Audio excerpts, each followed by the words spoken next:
Hi എല്ലാവർക്കും നമസ്കാരം. പുതിയൊരു വീഡിയോയിലേക്ക് എല്ലാവർക്കും സ്വാഗതം. ഇന്നത്തെ റെസിപ്പി കപ്പ് കേക്കിൻ്റെ റെസിപ്പി ആട്ടോ. നമ്മുടെ ഓവനോ ബീറ്ററോ മുട്ടയോ ഒന്നും തന്നെ ഉപയോഗിക്കാതെ, മൈദ പോലും ഉപയോഗിക്കാതെ, ഗോതമ്പൊടി ഉപയോഗിച്ചുകൊണ്ട് ഇതേപോലെ ഒരു ചീനച്ചട്ടിയിൽ റെഡിയാക്കി എടുക്കുന്ന നല്ല പഞ്ഞു പോലുള്ളൊരു കപ്പ് കേക്കിൻ്റെ റെസിപ്പിയാണ്. അപ്പോൾ നമ്മുടെ ചായ കുടിക്കുന്ന ഗ്ലാസ്സിലാണെന്നുണ്ടെങ്കിലും അല്ലാന്നുണ്ടെങ്കിൽ ഇതേപോലെ കപ്പുകളിലൊക്കെ ആണെന്നുണ്ടെങ്കിലും പെട്ടെന്ന് റെഡിയാക്കി എടുക്കാവുന്നതേ ഉള്ളൂ. എല്ലാവരും ഒരിക്കലെങ്കിലും ട്രൈ ചെയ്ത് നോക്കുക. കമൻസൊക്കെ മറക്കാതെ അറിയിക്കുക കേട്ടോ. വീഡിയോക്ക് ഇഷ്ടമാവുന്നുണ്ടെങ്കിൽ ഒന്ന് ലൈക്ക് അടിച്ച് ഷെയറും കൂടി ചെയ്യാനായിട്ട് മറക്കല്ലേ. നമുക്ക് കൊടുക്കുന്ന സമയം കളയാതെ എങ്ങനെയാണ് നല്ല സൂപ്പർ ടേസ്റ്റിൽ ചീനച്ചട്ടിയിൽ ഈ കപ്പ് കേക്ക് റെഡിയാക്കുന്നതെന്ന് കണ്ടു നോക്കാം.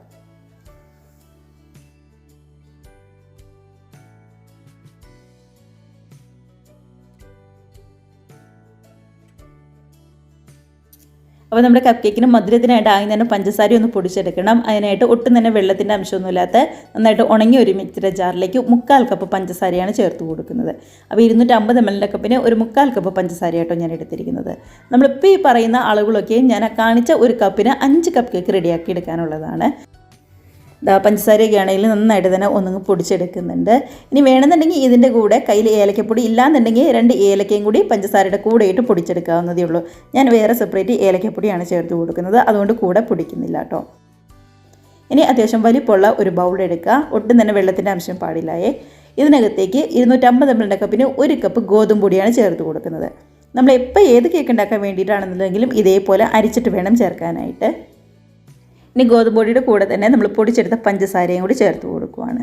അപ്പോൾ ഗോതമ്പൊടിക്ക് പകരം വേണമെന്നുണ്ടെങ്കിൽ മൈദ എടുക്കാൻ കുഴപ്പമൊന്നുമില്ല. ഞാനിപ്പോൾ ഗോതമ്പൊടി മാത്രമേ എടുത്തതേ ഉള്ളൂ.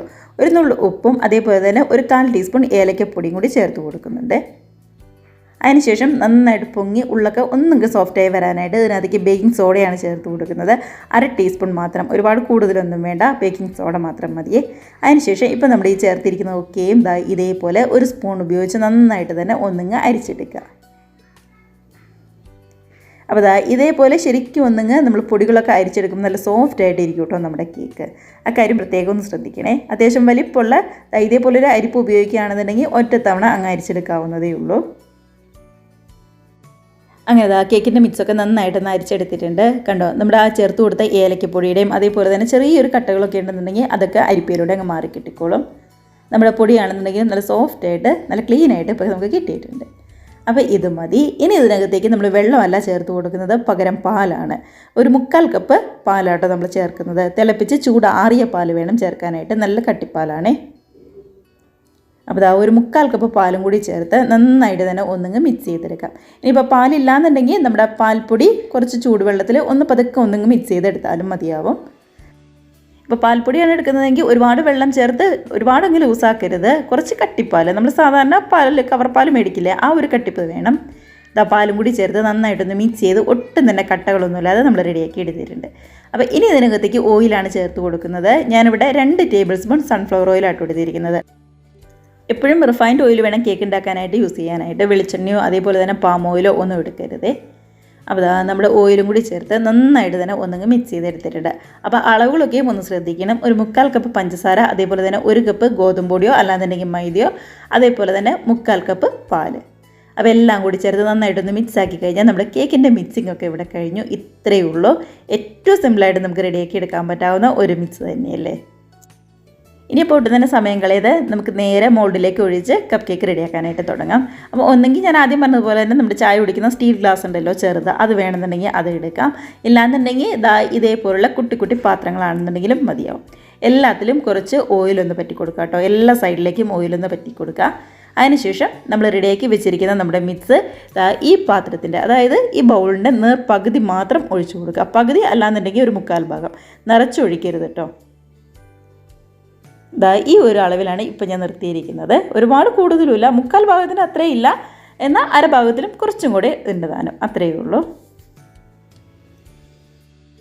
അപ്പോൾ ഇതേപോലെ അങ്ങ് ഒഴിച്ചു കൊടുത്തിട്ട് നന്നായിട്ടൊന്ന് ടാപ്പ് ചെയ്ത് എയർ ബബിൾസൊക്കെ ഒന്ന് കളഞ്ഞെടുക്കുക. അപ്പോൾ 5 എണ്ണത്തിനുള്ള മിക്സാണ് നമ്മൾ റെഡിയാക്കി എടുത്തിരിക്കുന്നത്. 5 എണ്ണം ഒരുമിച്ച് തന്നെ റെഡിയാക്കാനായിട്ട് നിങ്ങളെ കൊണ്ട് പറ്റുമെന്നുണ്ടെങ്കിൽ അങ്ങനെ ചെയ്തെടുക്കാം.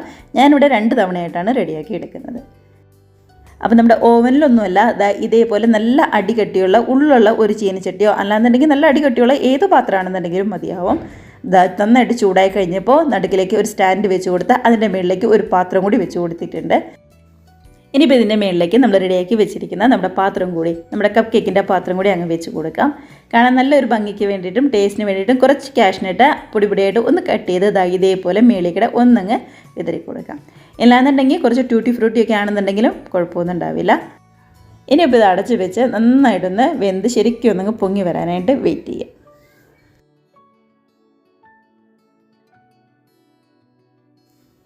അങ്ങനെ ഒരു അരമണിക്കൂർ കഴിഞ്ഞപ്പോൾ നമ്മളൊന്ന് തുറന്ന് നോക്കുവാണ്. കണ്ടോ, നല്ല അടിപൊളിയായിട്ട് തന്നെ വന്നിട്ടുണ്ട്. നമ്മളൊരു 1/4 ഭാഗം മാവ് ഒഴിച്ചു കൊടുത്തുകൊണ്ടാണ് ഇതേപോലെ നന്നായിട്ട് പൊങ്ങി വന്നിരിക്കുന്നത്. ഒരുപാട് അങ്ങ് ഒഴിച്ചു കൊടുത്തായിരുന്നെങ്കിൽ ഇപ്പോൾ പുറത്തേക്കൂടെയൊക്കെ ആകെ അങ്ങ് പോയി നമ്മുടെ കേക്ക് മൊത്തത്തിൽ കുളമായി പോയേനെ കേട്ടോ. ഒരു കത്തിയോ അല്ലാന്നുണ്ടെങ്കിൽ ഒരു സ്റ്റിക്കോ ഉപയോഗിച്ച് ഒന്ന് കുത്തി നോക്കുക. നല്ല ക്ലിയർ ആയിട്ട് വരുന്നുണ്ടെങ്കിൽ ഉള്ളൊക്കെ വെന്ത് റെഡിയായെന്ന് മനസ്സിലാക്കാം. അപ്പം ഞാനിവിടെ ആദ്യത്തെ 15 മിനിറ്റ് മീഡിയം ഫ്ലെയിമിലും അതിനുശേഷം 15 മിനിറ്റ് ലോ ഫ്ലെയിമിലും ഇട്ടിട്ടാണ് വേവിച്ചെടുത്തിരിക്കുന്നത്. അങ്ങനെയാണ് കറക്റ്റ് ഒരു അരമണിക്കൂർ എനിക്ക് വേണ്ടി വന്നത്. അപ്പോൾ ചില ഗ്യാസിൻ്റെയും അതേപോലെ തന്നെ പാത്രത്തിൻ്റെയൊക്കെ വ്യത്യാസം അനുസരിച്ച് കുറച്ച് സമയത്തിൻ്റെ കാര്യത്തിൽ ഒന്ന് വ്യത്യാസം വന്നിരിക്കും. അപ്പോൾ നമ്മൾ അത് ചൂടോടുകൂടി തന്നെ എടുത്ത് മാറ്റിയിട്ടുണ്ട്. അതിനുശേഷം റെഡിയാക്കി വെച്ചിരിക്കുന്ന അടുത്ത കപ്പും കൂടി ഇതേപോലെ അങ്ങ് വെച്ച് കൊടുക്കുകയാണ്. അതിനുശേഷം മേളിലേക്ക് കുറച്ച് ട്യൂട്ടി ഫ്രൂട്ടിയോ അല്ലാന്നുണ്ടെങ്കിൽ ഇതേപോലെ കാഷ്നട്ടോ അങ്ങ് കട്ട് ചെയ്ത് ഇട്ട് കൊടുക്കാം. ഇനി മൂടി വെച്ച് വീണ്ടും ഒരു 30 മിനിറ്റ് തന്നെ ഇതേപോലെ അങ്ങ് റെഡിയാക്കി എടുക്കാം. അങ്ങനെ 5 എണ്ണം നമ്മളിവിടെ റെഡിയാക്കി എടുത്തിട്ടുണ്ട്. കണ്ടോ, അവസാനത്ത് ഒഴിച്ചപ്പോൾ ഒരു കുറച്ച് കുറഞ്ഞു പോയായിരുന്നു. ബാക്കിയെല്ലാം നിറഞ്ഞ് തന്നെ നമുക്ക് വന്നിട്ടുണ്ട്. അപ്പോൾ അത്യാവശ്യം നന്നായിട്ട് തന്നെ ഒന്ന് തണുത്തും വന്നിട്ടുണ്ട് കേട്ടോ. അതിനുശേഷം സൈഡൊക്കെ ആണെന്നുണ്ടെങ്കിലും ഇതേപോലെ കൈവച്ച് ഒന്നങ്ങ് വെടിവെച്ച് കൊടുത്തതിന് ശേഷം തട്ടി കൊടുത്താൽ മതി. കേട്ടോ, നല്ല ക്ലിയർ ആയിട്ട് തന്നെ വന്നിട്ടുണ്ട്. അപ്പോൾ നമ്മൾ എല്ലാ ഭാഗത്തും ആ ഓയിലൊക്കെ പറ്റി കൊടുത്തുകൊണ്ട് ഒട്ടും തന്നെ അടിയിലോ സൈഡിലോ ഒന്നും തന്നെ ഒട്ടിയൊന്നും പിടിക്കാതെ നന്നായിട്ട് തന്നെ വന്നിട്ടുണ്ട്. കണ്ടോ, കളറൊക്കെ ഒന്ന് മാറിയിട്ട് ശരിക്കും വന്നിട്ടുണ്ട്. ഇതേപോലെ നല്ല സോഫ്റ്റ് ആയിട്ടുള്ള പഞ്ഞി പോലുള്ള കേക്കാണ്. അപ്പോൾ എല്ലാവരും ഇതേപോലെ കപ്പ് കേക്ക് ഒരിക്കലെങ്കിലും ട്രൈ ചെയ്ത് നോക്കാം കേട്ടോ. ഉറപ്പായിട്ടും ഇഷ്ടമാവും. ഒരുപാട് പാടോ ഒരുപാട് ചേരുവകളുടെ ആവശ്യമോ അങ്ങനെ ഒന്നും തന്നെ ഇല്ല. മാത്രമല്ല മുട്ടയോ ഓവനോ ബീറ്ററോ മൈദയോ ഒന്നും തന്നെ നമ്മൾ യൂസ് ചെയ്യുന്നില്ല. എളുപ്പത്തിൽ റെഡിയാക്കി എടുക്കാവുന്നതേ ഉള്ളൂ.